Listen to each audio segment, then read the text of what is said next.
Welcome to Tansson TV Plus. I'm Brandon. And I'm Mom. Yeah, and thank you so much as always for joining us here on the channel. Yeah, thank you for joining us again today. And Mom, how are you doing today? I am doing fine, Brandon. How are you doing? I'm doing well. And Mom, what are we doing today? Today we're going to talk about Beyond the Gates. Yes, and this is the first daytime soap opera since 1999. Wow, that's amazing. Yeah, and I'm just so glad that we're able to speak about episode 1 as it's coming out. Yes, and I know you guys are used to us talking about General Hospital, but it's exciting to talk about another soap, and especially from the beginning. And so, Brandon, what I'd like to do is actually change it up a little bit and kind of go over some details of the soap rather than kind of giving an overall synopsis. Sounds good to me. All right, sounds great. And just so the audience does know, we are taping this on February the 25th, and we're talking about the first episode only on this particular day. And so, Brandon, when the when the soap begins, we are given a wonderful setting. So I want to talk a little bit about the setting of this soap opera. The setting takes place overall in Maryland in an affluent part. And and so we begin with kind of a country club type scene. And so we've got a very nice country club feel. Um, Everything is, very pristine. And so I thought they did a great job of kind of creating this atmosphere. What was your thought? Oh yeah, I love Fairmont Crest. I mean, I like that we're able to start off the series with, the car driving up to, to the main country club, and that you're able to see like all the designs of the space and especially their communal area in the lobby. Yes, I thought they did a really, really nice job with that. But at the same time, for creating atmosphere, I thought was really interesting is that later on in the episode, we have a diner scene that kind of takes place. And there was to me, a great dichotomy of both of the scenes. And so I thought they did a nice job of having both the affluent scene and then the other one, although to me, you could tell it's a diner in a nice, very nice area. It, but there was a difference in the tone. And I thought that came across really well. Were you able to notice that, Brandon? Oh yeah, I mean, I just really love how the show is setting up, these scenes, and I like that the diner feels like a fun place for people to congregate, but also for the community too. Yes, yes, so did I. So did I. And then also the characters.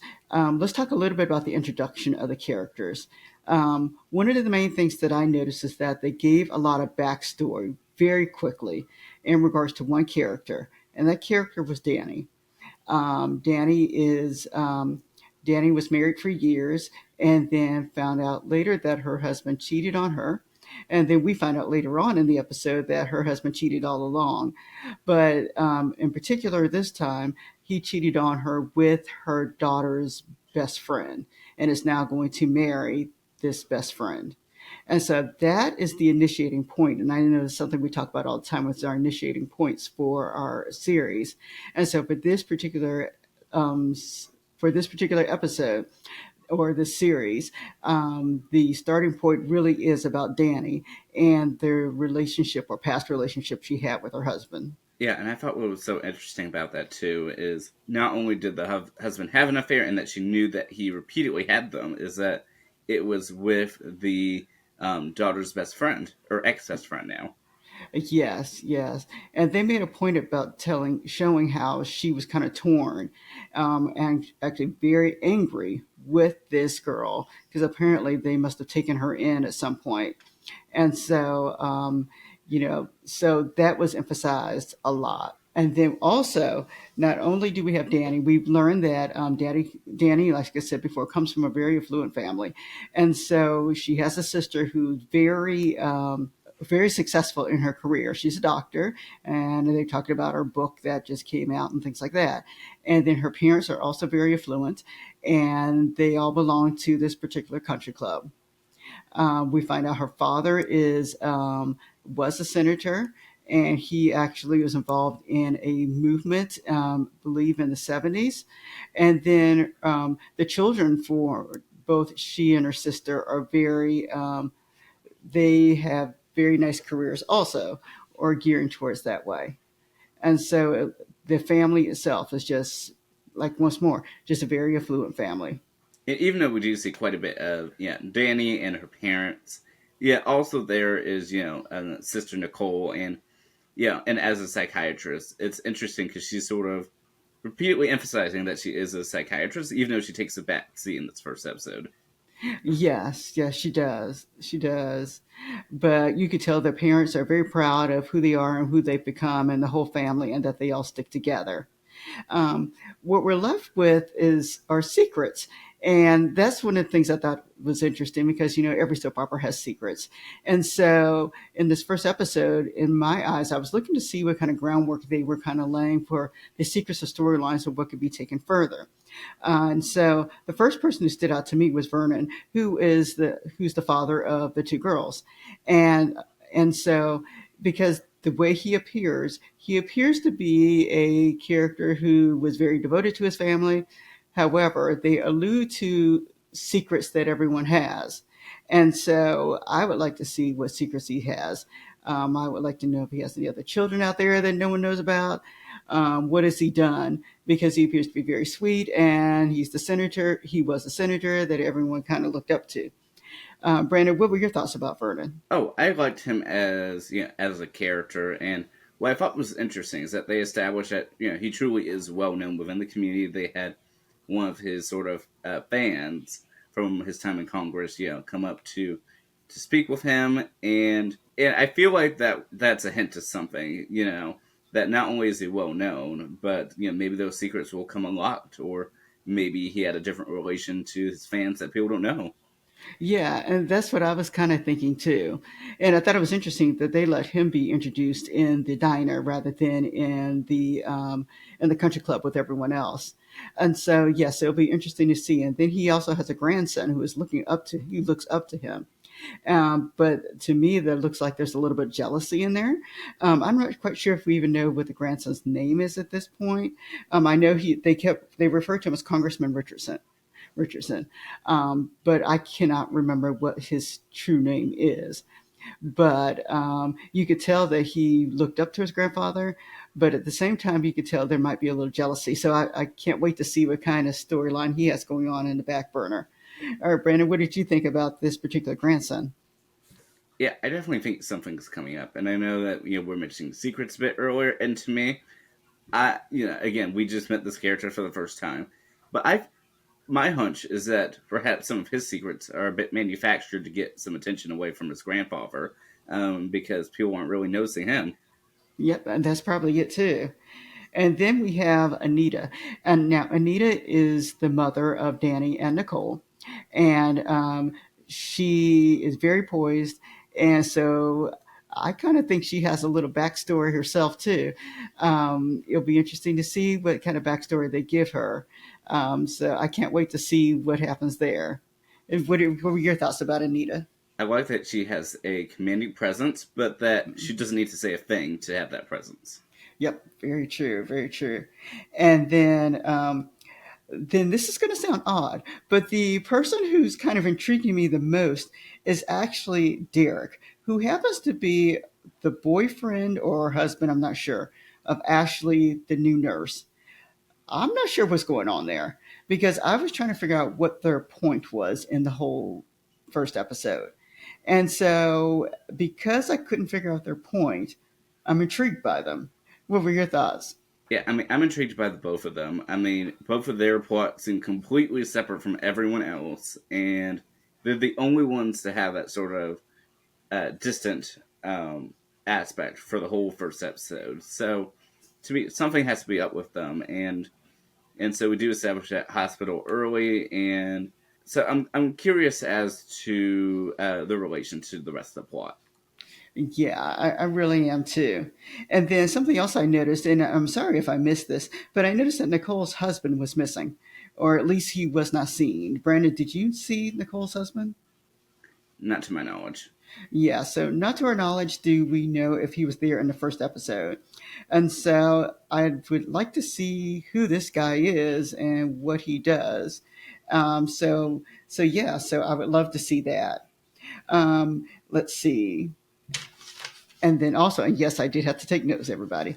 Um, for future storylines, I would like to see how they flesh out Danny's ex-husband's wedding, and not just a wedding, but I would like to see that storyline fleshed out. That's something that I'm looking forward to. And so she was married to a gentleman named Bill, who is a lawyer, and he is marrying Haley, who is the friend's, which is her daughter's friend. Haley is just coming into this community, and so she is upset at this point that no one is accepting her. But Danny is very, very mad, and at the end there was that slap. What did you think of the slap, Brandon? I wish it had been a surprise. We had seen it publicized so much, but we all knew it had to happen at some point, and I'm glad it was there to close out the episode. Yeah, yeah. We knew it was occurring, and so not shocked at all. But at the same time, what I thought was interesting was the whole family turned against this lady when they saw her.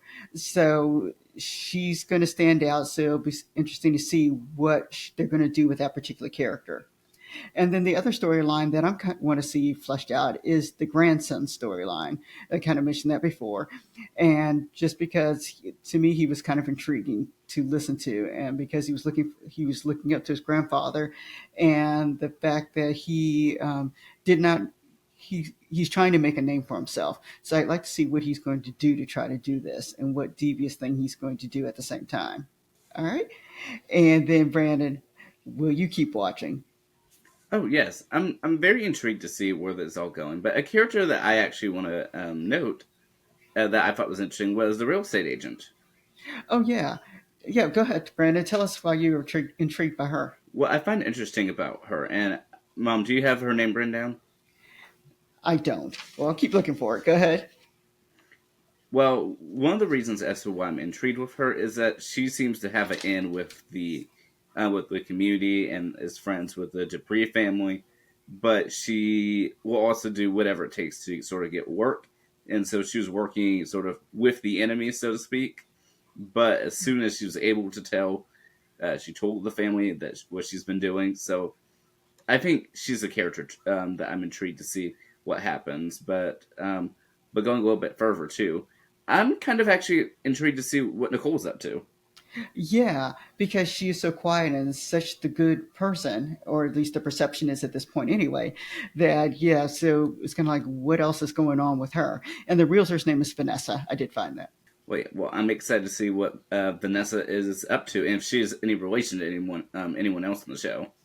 And see, and I'm thinking that Vanessa's related to Ashley, the nurse. That's just my gut feeling. I'm trying to kind of bridge the gap and see, how she's kind of blends in with it.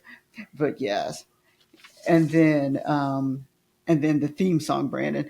The song itself right now is not sticking with me, and I know it's just right now just kind of a musical number, but the pictures that go along with it, I think, are very nice. I think it's very nice. What were your thoughts? Yeah, so I definitely enjoyed the theme song. I had to go back and watch it because I saw it during the first go round. We only watched this once, by the way, for anyone who's tuning in. But I had to go back today to go catch the theme song because I didn't really remember it. Went by so fast, and I do like it. I typically can remember like musical sequences pretty quickly. I don't have those one memorized quite yet, but I love the graphics with it, and I'm under the impression that the four main people of the Dupree family are going to always be up there, and I guess everyone else might shift episode to episode. That's what I'm perceiving. Okay, and I think I told you when I watched it, I thought about a gothic novel. um, that's what it kind of reminded me of when I saw the theme song kind of come up.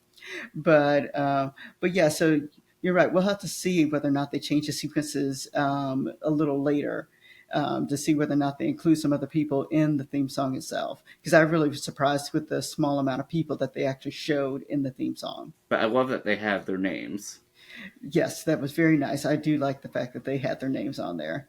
And one of the things that we didn't talk about, why this soap is so important, is because it does emphasize or about an African American family, and this is something that has not been done in quite a while. And so this is one of the important things about this particular soap opera. Oh no! And I think the last time that this occurred was when Generations came on, and I did watch all of Generations when it came on years ago. But it's been, I believe they said, over 30 years since we've had a soap opera that's kind of come on like this. Yeah, if I remember correctly, in the research, is that Generations aired from 1989 to 1991. Yes, and I did watch it while I was on. And so, yeah, and I believe that was a half hour, though. It was a half hour.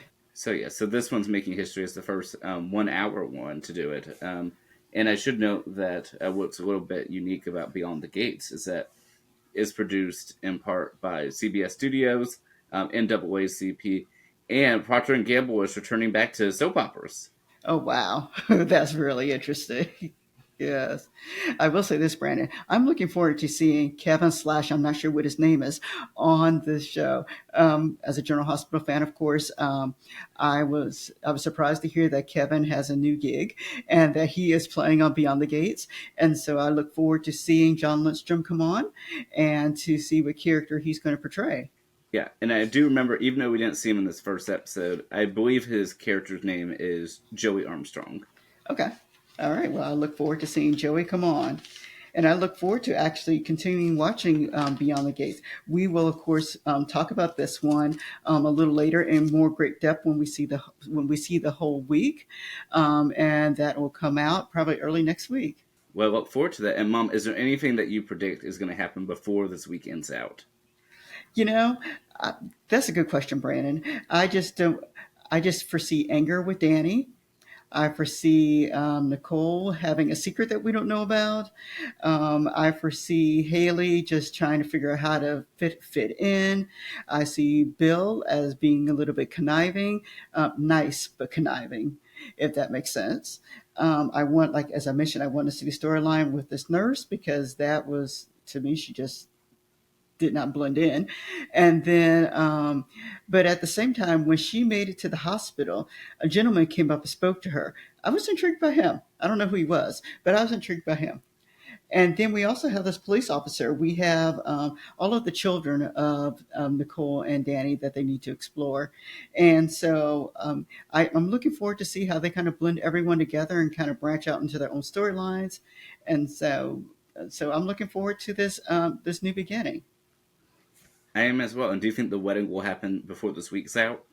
I think the wedding will start. It sounds like a Friday thing, so I think it's going to start. Yeah, that's what I'm thinking as well. And I will note, for those tuning in, that we did watch the behind the scenes show that they had last week, which was Beyond the Gates Welcome to the Neighborhood. Yep, we sure did. We did watch that, and we found that was interesting. And it was very nice to be able to get some of the backstory before we watched the series, and that helped with some of the continuity with us. But yeah, but something that I, having studied TV, something I firmly believe is something I read a long time ago was that TV shows never really have a proper beginning or end. But I think this one did a pretty decent job at giving us information without overwhelming us too much. Yes, they did. They did a really nice job of having some things that were truly just there to explain. And I also think they did a great job of kind of introducing the characters in regards to giving them names. A lot of with the soap opera, there tends to be so many characters that it takes a while to learn who everyone is. And so even though I had to write it down, they said their names often enough where you would know who they were. But yeah, well, I definitely enjoyed it, and I look forward to continuing for the next 4 days of this week. Yep, same here, Brandon. All right, guys, thank you so much for joining us. Let us know what your thoughts are beyond the gates, and whether or not you're watching, or if you will continue to watch. All right, thank you for watching again. And we'll see you next time. All right, bye bye, everybody.